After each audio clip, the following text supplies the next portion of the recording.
My name's Frank Murata, and the flies that I'm tying today will basically be midges, and it's anywhere from the larva stage and the pupa stages. And then I also have a couple of stripping patterns that represent baitfish, and that's probably the other set that I'll be tying this afternoon. What I'm going to be tying right now is the first stage, or the larval stage of midge when it comes to the life cycle. Blood midge is typically what they're called.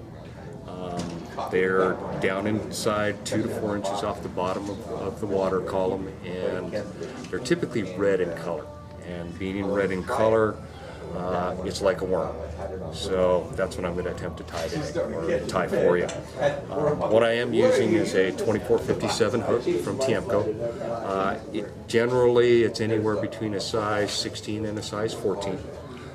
Some of the materials that I will be using is, it's kind of a unique kind of a thread, but it's a stretch cord. And what it is actually found in jewelry stores. And it's a 0.5 millimeter stretch cord in clear.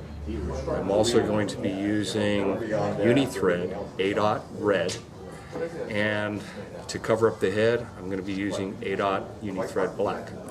And that's basically the fundamentals of what you'll see. It's not a hard fly to tie, but I can tell you it's very effective in what it does. I'm going to start off. What I do is I take the red thread and I start off with 8 turns. And when I'm actually going side by side like this, I'm using the other side of the thread here in order to keep everything side by side, so that way I don't overlap anything. So I snip off the end. I take my cord and I place it on the top of the shank itself, and I cinch it down. And the same principle is I use the stretch cord in order to keep the threads side by side all the way down. And the reason why I want it side by side is that when I roll this back up with the stretch cord back up the fly, everything's going to be an even keel, so there's no bumps, nothing else when you go along. With a size 16, I can tell you it's 70 counts as far as a wrap goes, and with size 14s, typically I'm using about 80 wraps. So keep that going all the way down. And you're taking it, if you don't want to count, you can take it right down to where the thread starts to turn 90 degrees and face straight down. Okay, so everything's all flat now as far as what I got going on. What I do now is I take the thread back up and I try and do it side by side as well. Okay, so it's a little bit slower process because I don't have the stretch cord to help me keep and make sure that I'm not overlapping. But with the magnifying glass that I'm using today, it helps me to see that, so that way I know I'm not overlapping and I keep a smooth contour all the way back up the body of the fly.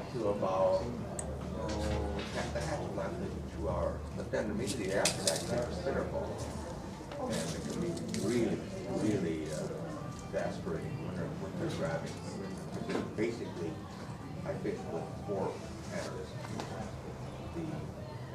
Have you ever seen the nymph doing her bobbing? No. Okay, once I'm done with that, I'll snip off the end. No, actually, this is the nymph. Coming up. Take it all the way back down, and then I take it right back up to my 8 turn spot. Okay, so I'm sitting right there with my 8 turns. In order to put and wrap the rest of the body, what I do is I take head cement, which is the thin head cement, and you'll notice that when I put the liquid on, it'll darken up the fly. It'll actually brighten up the red a little bit more, so that way it's a little bit more like life. Now when you see larva stages in the water, they are really bright red. They're not typically that musty color or anything else, so that enhances the color off. When I take the stretch, now I go right over it, side by side, right back up.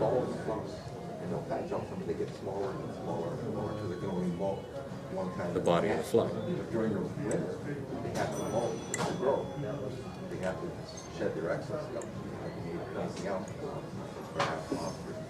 And It'll grow really big. Notice when it's coming off now, that clear has now all of a sudden turned red. So it shows up real prevalent, and you get good segmentation because of the way that the cord is. Take that off the back, snip the end off. And what I do is I finish it off with a couple turns back up.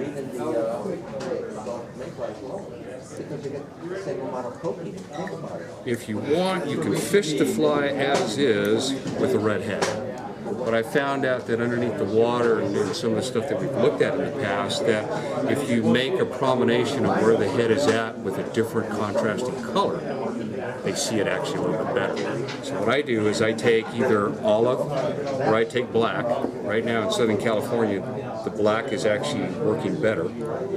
So I do the same thing. I start my wraps, I take it straight up, side by side, all the way through, snip it off. Do the same process. Now I finish it back 10, going back. And I always try and make it side by side so you have a very smooth contact. With a larval stage, you'll notice that when you actually see them in the water, it's very smooth, there's no bumps. And all I do is take a little head cement so that way I have a fly that's going to be a little bit more durable. You want.